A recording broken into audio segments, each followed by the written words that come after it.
Hello જય માતાજી મિત્રો, ખુશાલી સુપરલોક્સમાં તમામ મિત્રોનું હાર્દિક સ્વાગત છે। અત્યારે આપણે છીએ હાલ સોનગઢ વ્યારા સુરત મુકામે વિશ્વ વંદનીય પૂજ્ય શ્રી મોરારી બાપુની જે રામકથા ચાલી રહી છે, એમાં લાખો માણસોની ભાવિ ભક્તો માટે રસોઈ કઈ રીતે બને છે ને તે હું તમને બતાવવાનો છું। અત્યારે તમે જોઈ રહ્યા છો ખૂબ જ વિશાળ ડોમની અંદર જે ભવ્ય ધમધમતો ભાવિ ભક્તો માટે રસોડું બની રહ્યું છે। અહીંયા એક સાથે લાઇનમાં 10 થી 12 જેટલી ચૂલો છે અને સામેની તરફ પણ એટલી ચૂલો, અંદાજિત 20ની આજુબાજુ જે અહીંયા ચૂલો બનાવવામાં આવી છે। અહીંયા સંપૂર્ણ રસોઈ છે ને દેશી લાકડાના મદદથી જે ચૂલા ઉપર બનાવવામાં આવે છે। અહીંયા તમે જો આ રીતના કાંઈક છે અને હવે હું તમને બતાવું છું આગળ અડદિયો કઈ રીતના બને છે ને તે ભાવિ ભક્તો માટે દરરોજ માટે અલગ અલગ ભાવિ પ્રસાદી વિતરણ કરવામાં હોય છે।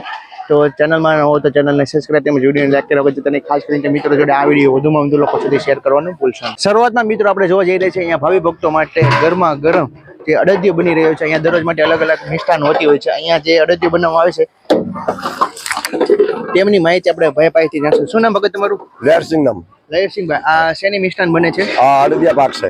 અડદિયા પાક। હા। આમાં કઈ કઈ વસ્તુ નાખવામાં આવે? એમાં ગુંદર આવશે, સૂંઠ આવશે, ગંઠોડા આવશે, ગંઠોડા પાવડર, પછી સૂંઠ પાવડર, ગુંદર આવશે। અને આમાં અંદાજિત શેની અંદર બનાવવામાં આવે છે? તેલ કે ઘી? ઘીમાં, પ્યોર ઘીમાં છે।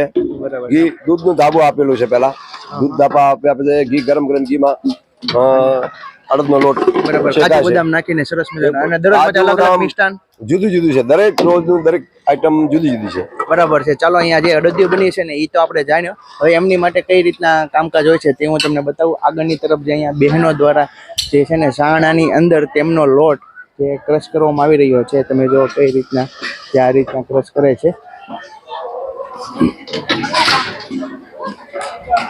અને આગળની તરફ તમે જો અહીંયા પણ આ રીતના લોટ છે। આ લોટની અંદર જે કણિયું હોય તે અહીંયા બહેનો દ્વારા જે તેમને સાણા દ્વારા કાઢવામાં આવે છે અને અહીંયા આજે આ મશીન છે ને આ મશીન દ્વારા જે મુઠિયા તળાઈને કમ્પ્લીટ થઈ જાય ત્યાર પછી આ દ્વારા મશીન દ્વારા ક્રશ કરવામાં આવે છે।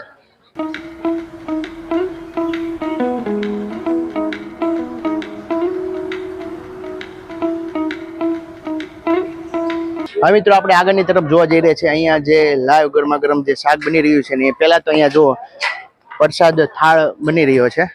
થાળની અંદર ચૂરમાના લાડુ છે, ફૂલવડી છે, ગાંઠિયા છે, તેમજ ઘણી બધી વસ્તુઓ જે પીરસવામાં આવે છે અને અહીંયા અંદાજિત ભાવિ ભક્તોને 2 શાક પીરસવામાં આવે છે। પહેલું શાક તો છે આ રીંગણા બટેકાને એવું બધું નાખેલું। શેનું શાક છે ભગત? રીંગણા બટેકાનું। અંદાજિત કેટલા માણસોનું બનાવવામાં આવેલું? 10,000 ભાવિ ભક્તો માટે રીંગણા બટેકાનું શાક બનેલું છે। હવે આપણે આગળની તરફ જોવા જઈએ ને તો અહીંયા લાઈવ ગરમા ગરમ જે દાળ બની રહી છે। અહીંયા તમે જો આ કાકા ટેસ્ટિંગ કરે છે કેમ છે, મીઠી છે મીઠી નહીં। કેટલા માણસોની દાળ બનેલી છે? આજે 10,000 ભાવિ ભક્તો માટે દાળ બનાવવા। અંદાજિત આમાં કેટલા મણ દાળ નાખેલી? 12 મણ દાળ। 12 મણ દાળની 10,000 ભાવિ ભક્તો માટે રસોઈ બની રહી છે। હવે વાત કરીએ આગળની તરફ જે અહીંયા આજે હલો કાકા, જે કઠોળમાં શેનું શાક છે? કઠોળમાં વાલ। વાલ। આજે બપોરે 2 જાતના શાક આપવામાં, એક રીંગણા બટેકાનું શાક અને એક વાલનું શાક। વાલનું શાક આગળની તરફ બને છે। અહીંયા લાઈનમાં તમે જો ખૂબ જ વિશાળ 5 થી 6 ફૂટ ટોપની અંદર જે સંપૂર્ણ રસોઈ બની રહી છે। વાત તો કરી મેં દેશી ચૂલા ઉપર લાકડાના મદદથી બને છે।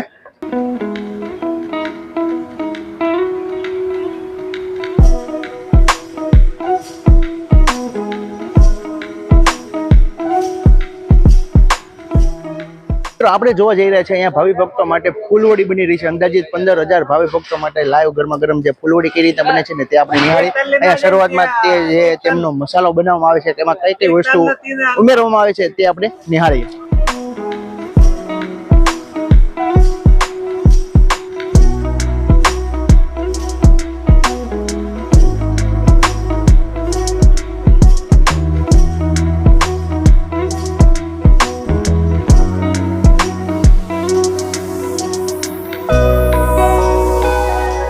મસાલો બનીને કમ્પ્લીટ થઈ જાય ત્યાર પછી અહીંયા તમે જુઓ આ રીતના 3 ટોપની અંદર મસાલો બનીને કમ્પ્લીટ થઈ ગયો છે। પછી અહીંયા ભાઈઓ દ્વારા સરસ મજાનું જે તેમને તાવાની અંદર ગરમા ગરમ તેમને કાઢવામાં આવે છે। ચાલો આપણે તે જોઈએ। અહીંયા પણ મશીન દ્વારા જે બની રહ્યું છે।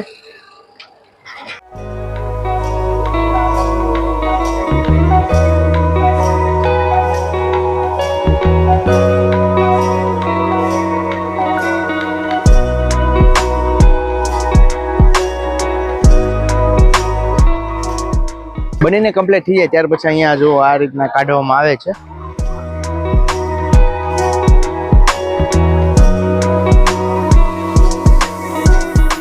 મિત્રો આપણે જોવા જઈ રહ્યા છીએ અહીંયા ઘણા બધા ભાઈઓ દ્વારા સરસ મજાની સાદુ રોટલી બની રહી છે. તે કઈ રીતના બને છે તે આપણે જોઈએ. અહીંયા તમે જો એક સાથે 4 થી 5 તાવાની અંદર જે ગરમા ગરમ રોટલી બને છે તે રોટલીનો લોટ બાંધવા માટે આ રીતના કાંઈક મશીનનો ઉપયોગ કરવામાં આવે છે. અહીંયા તમે જો લોટ એ બાંધીને કમ્પ્લીટ થઈ ગયો છે. પછી આમ 2 મશીન છે. આ મશીનમાં પણ લોટ બાંધે છે. આગળની તરફ આપણે જોવા જઈએ ને ત્યાર પછી અહીંયા ભાઈ દ્વારા છે ને સરસ મજાના ગળિયા પાડીને અહીંયા ભાઈઓ દ્વારા જે રોટલી વેલણ દ્વારા વણવામાં આવે છે. ત્યાર પછી ગરમા ગરમ તાવાની અંદર જે બની રહી છે. અહીંયા એક સાથે તમે જો લાઈનમાં શરૂઆત થઈને 1 2 3 4 તાવાની અંદર લાઈવ રોટલી બને છે. બનીને કમ્પ્લીટ થઈ જાય ત્યાર પછી અહીંયા ભાઈ દ્વારા છે ને ઘી લગાડવામાં આવે છે. જો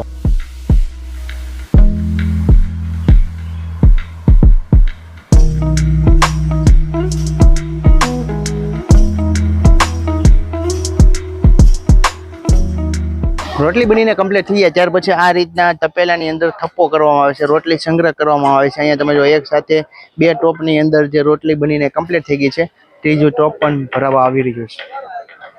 અહીંયા ભાવિ ભક્તો માટે 2 જાતના જે શાક બનાવવા આવે છે તેમનું કાચું સીધું આ જગ્યા ઉપર રાખવામાં આવે છે. અહીંયા તમે જો શરૂઆત માટે ડુંગળી બટેકા અને બહેનો દ્વારા સરસ મજાનું જે ગાજરનું કટિંગ થઈ રહ્યું છે ત્યાર પછી અહીંયા બાઉલમાં ડુંગળી ખોલીને કમ્પ્લીટ થઈ ગઈ છે. અહીંયા લાઈવ ગરમા ગરમ શાક બનવાનું તૈયારી છે. મિત્રો અત્યારે આપણી સાથે વસંત દાદા ઉપસ્થિત છે. આજની પ્રસાદીમાં કઈ રીતના મેન્યુ છે તે આપણે પાસેથી જાણશું. આજે પ્રસાદીમાં અડદિયો છે અને બટેકાનું શાક છે અને ફુલવણી છે. બરાબર. અંદાજિત કેટલા ભાવિ ભક્તો માટે રસોઈ? આજે 17,000 માણસોનું આપણે અંદાજિત રસોડું બનાવેલું છે. 17,000 માણસો. હા. અને દરરોજ માટે 2 શાક હોય છે. એમાં આજને કઠોળમાં આજે છે વાલ છે. વાલનું શાક છે. બરોબર. હા, કઠોળમાં વાલ અને બટેકાનું શાક. અને બીજી વાત એ છે કે દરરોજ માટે અલગ અલગ મિષ્ટાનમાં મીઠાઈમાં તો દરરોજ અલગ રહેશે. આવતીકાલે રસ છે કેરીનો, પછી શ્રીખંડ આવશે, તે પછી લાડવા આવશે. દેશી લાડવા આપણે એ સૌરાષ્ટ્રના આવે, પીળા કલરના આવે લાડુ, લીસા લાડુ કહેવામાં આવે. ઓરિજિનલ આઈટમ અમારી કાઠિયાવાડની રહેશે. દરરોજ અલગ અલગ મેનુ તો છે જ, એટલે અલગ અલગ પ્રકારના દરરોજની મીઠાઈ છે. સવારનો નાસ્તો અલગ રહે અને સાંજનું પણ અલગ છે જમવાનું. એ મિત્રો જે પૂજ્ય મોરારી બાપુની રામકથાનું આયોજન કરેલું છે તેમના કહેવાય ને આયોજક કોણ છે તેમનો એની વિશે માહિતી આપો. અહીંના જે કથાના સ્પોન્સર છે એ જગુભાઈ છે અને મામી છે. એના માટે અમારા પરેશભાઈ ફાફડાવાળા અને અમારી ટીમ વસંતભાઈ, જીતુભાઈ છે, રાજુભાઈ છે, અમારી ટીમ અને ગૌતમભાઈ છે. એ ટીમ પૂરી અહીંયા એના મામાના નેજાની છે. જે મુખ્ય યજમાન છે એના માટે સપોર્ટમાં અમે શ્રી પરેશભાઈની નીચે અમે કામ કરવા માટે અમે આવ્યા છે. અને પરેશભાઈને અમે સહયોગ આપવા માટે જે આ કથામાં કોઈ સ્વાર્થ વગર અમે સેવા આપવા માટે આજે 10 દિવસ ત્યાં અહીંયા રોકાવાના છે. જય સિયારામ. તો મિત્રો આ હતો ભવ્ય રસોડાનો વિડીયો. તમને મારો વિડીયો કેવો લાગ્યો ગમે તો લાઈક કરજો, શેર કરજો અને કમેન્ટમાં જય સિયારામ લખવાનું ભૂલતા નહીં. ચાલો મળીએ નવા વ્લોગ સાથે. જય માતાજી, જય શ્રી કૃષ્ણ, જય સિયારામ.